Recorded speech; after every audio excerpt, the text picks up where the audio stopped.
All right. Hey, y'all. If you don't know who I already am, my name's Taco.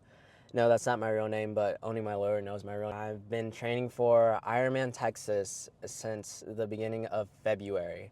And before that, I was training for the Houston Marathon that I did in January. And before that, I was training for the Mexico City Marathon that I did in August of 2025.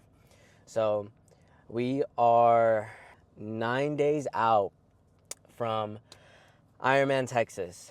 It's going to be happening in the Woodlands, and that's about 45 minutes or a little bit more outside of Houston.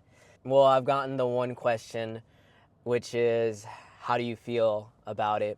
And to be honest, I feel like I'm not scared enough for it, which can sound weird.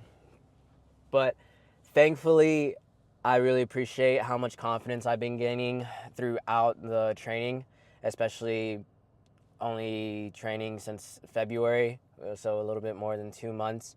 And it's been very humbling for sure. The running, obviously, I'm super confident with. I'm 2 marathons in. But the one thing that's definitely been scaring me is the bike ride. I only took up cycling in October of last year. Like I said, I'm super thankful that through the training, I've been gaining more confidence every week as far as being able to complete the bike course of the Ironman and the swimming as well. So if you guys think you know how to swim, try doing a swim workout and you're gonna be humbled by how much you actually don't know how to swim. So I've been using ChatGPT for the training segments to create the workouts, and it's really nice. There's an actual Ironman coach bot, I guess you could call it, within ChatGPT. It was actually designed by an actual Ironman coach. So that's really helpful. Every week or at the beginning, you just tell it, hey, I want to train for this Ironman, whether it's a 70.3 or a full. Here's the date. Here's my experience with it. Here's all the equipment I have access to. Here's my schedule. Everything else you want to tell it. The more specific you are with it, the better it can create the plan for you.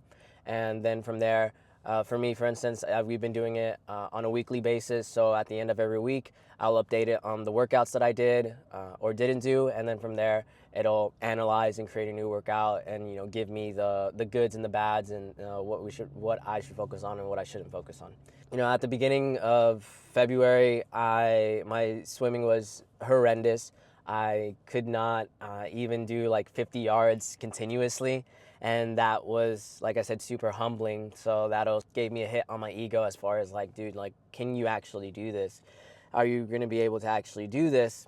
And, like anything else, you just stick with it. I stuck with it. I watched more videos on swimming techniques. I posted the videos I recorded of myself swimming and was fully ready for any kind of comments saying how much I sucked or anything like that. And luckily, I actually didn't get any of that. I actually got a lot of helpful pointers of like what techniques I should look up and practice. So thank you for that, for everybody who commented on that. And slowly but surely, I kept progressing. And from there, today I did a swim workout. From being able to not do 50 yards continuously, today I knocked out 3,675 yards, which equals out to just over 2 miles, 2.08 miles. The swim course for the Ironman is 2.4 miles, so that's been a huge confidence gain for myself as far as the swimming portion. There's other factors that you can't control, obviously, like open water swimming is completely different from pool swimming, and of course all the other people that are going to be around you as well. So obviously you take it with a grain of salt, but for me, like, that's a huge confidence boost as well. The biking portion, like I said, I've been getting more confident with it. I've had issues, although after the initial bike fit, I went a month with that initial bike fit that I did, and went back to the person who did the bike fit, and we made some adjustments, and those adjustments were not the right adjustments to make because I got pain sooner into the ride than before. And on my long ride workouts on my bike trainer, I started experiencing like pain on the outside of my knees, which was really scary. And I was able to narrow down that it was due to the bike fit itself, because whenever I would do a brick workout, I wouldn't have any kind of pain on the outside of my knees immediately following a bike ride. So I knew it was something with the fit, went back to them, pretty much went back to the original adjustments we had made for the bike fit, and we've been good ever since as far as pain on the outside of my knee and things like that. The distance, it's been slow progression. Not a whole lot of routes out here where I live besides doing like a loop continuously, but that's just really boring. So it's been a lot of slowly pushing distance up for your long rides. The farthest I've done is 60 miles that I did myself on a super ridiculous windy day.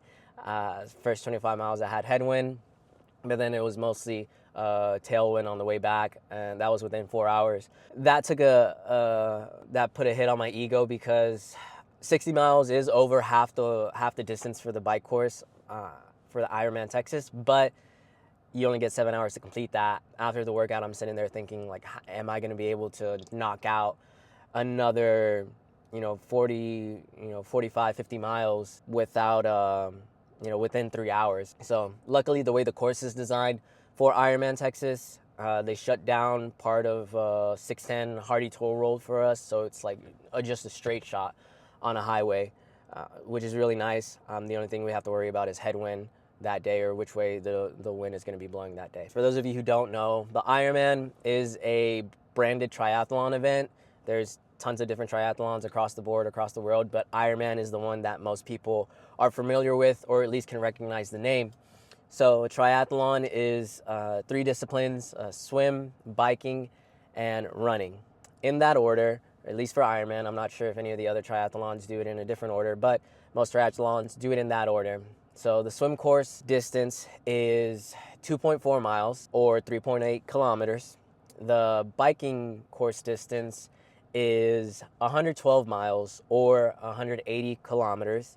And the run is a marathon, so that's 26.2 miles or 42.2 kilometers. You do those all in the same day, back to back to back. At the end of it, once you cross that finish line, they'll say your name and they'll say you are an Ironman after that. And after that, you're allowed, there's no committee regulating this, but you're allowed to get the Ironman logo tattooed on you as the badge of honor that you completed that triathlon. Yeah, most people, you'll see them talk about maybe taking like a year. Most people start off with the half Ironman, that's available as well, or shorter triathlon distances like a sprint or Olympic, but I'm not most people.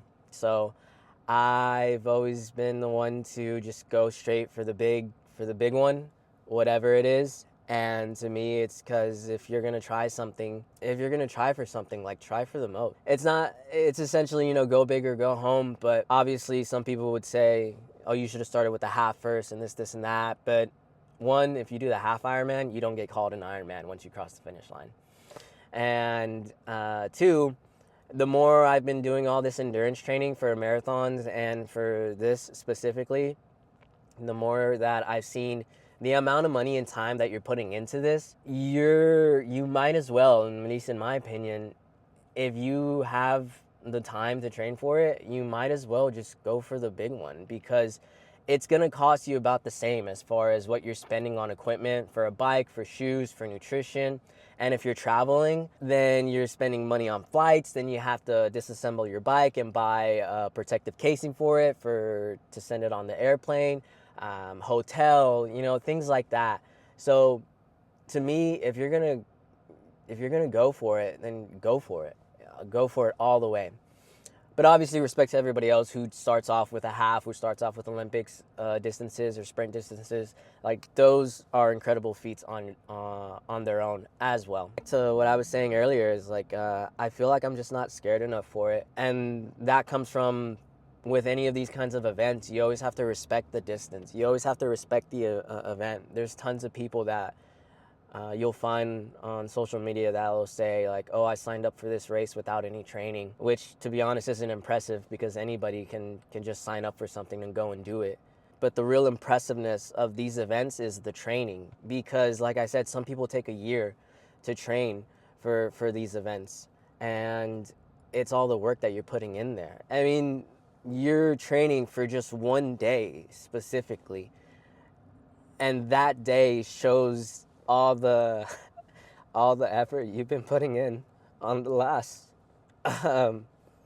last few months or the last year of what you've been doing, of saying no to hanging out with friends, of being more conscious of what you're eating, of being more disciplined as far as doing the workouts when they need to be done, and checking yourself whenever you feel yourself doing ego workouts, and having to talk to yourself, talk to your coach about being exhausted from work or being exhausted from life, especially if you're married and you have kids. Not many people see all of that. You can tell people as much as you want about it, but not everybody is going to see all that time you spend on the bike, the mornings you wake up to get workouts done, those days you do workouts exhausted from work or from family outings or from family responsibilities. Not everybody gets to see that, and that race day is when you show up and you yourself get to see the fruits of your labor, of what you've done. Like, I'm super excited for it. I praise God and thank God that I feel this confident to take on this challenge. You know, the main thing with any kind of these endurance sports is they always say, like, have a why as to like why you want to do this. It's been really hard for me to find a why, to be honest with you. The main thing that I've done all the training in the past 2 marathons for is just because I just want to see how good I can do it. For the most part, I just want to see how well I can do these events and how much better I can get at them. But as everything goes on, I just want people to see as well that that you can, like, anybody can do it. I just want to show people that, dude, it's so worth it at the end of it. How much better you feel about yourself, how much better of a person you become from all this training and everything. And you don't even necessarily have to train for such an event like this. You can just train to just make yourself feel better, to make yourself look better as well, but just overall to have like the main quality of like discipline, because you can do the workouts, but if you're not doing them with intention, if you're not eating with intention, if you're not resting with intention, then it's all wasted efforts, basically. I do this because I can. And if you haven't seen already, like, there's people out there that can't do this. They can't get up and run. They can't get up and bike. They aren't able to do things they love anymore. And for whatever reason, I still am. So there's the quote, I think, by Socrates maybe, but it goes something like, what a shame for a man to die without seeing the beauty and strength that his body was capable of. I do it because I want my friends and families to see that no matter what big thing in front of them in life is that they want to conquer or accomplish, that it's possible. You just have to be willing to put in the work, and I do it because there's people out there who can't.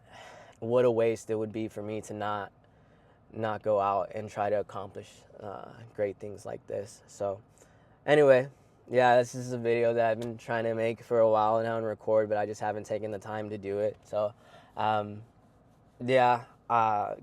best of luck. Actually, fuck that. No luck, because don't rely on luck to accomplish something. Make your own luck. Put in the work, and the results won't have a choice but to show up, is something that I've been seeing lately. So I wish the best for everybody who's competing. I wish the best for everybody who's training for any of the Ironmans, whether it's the half or the full or any other triathlons or marathons or cycling events, swimming events, whatever it is you're training for. I wish you the best in your training and on race day as well. Thank you to everybody who supported me, who's liked the videos that I've been uploading. Thank you to all my friends and family who have been talking to me and liked all the content that I've uploaded. I'm super excited for race day.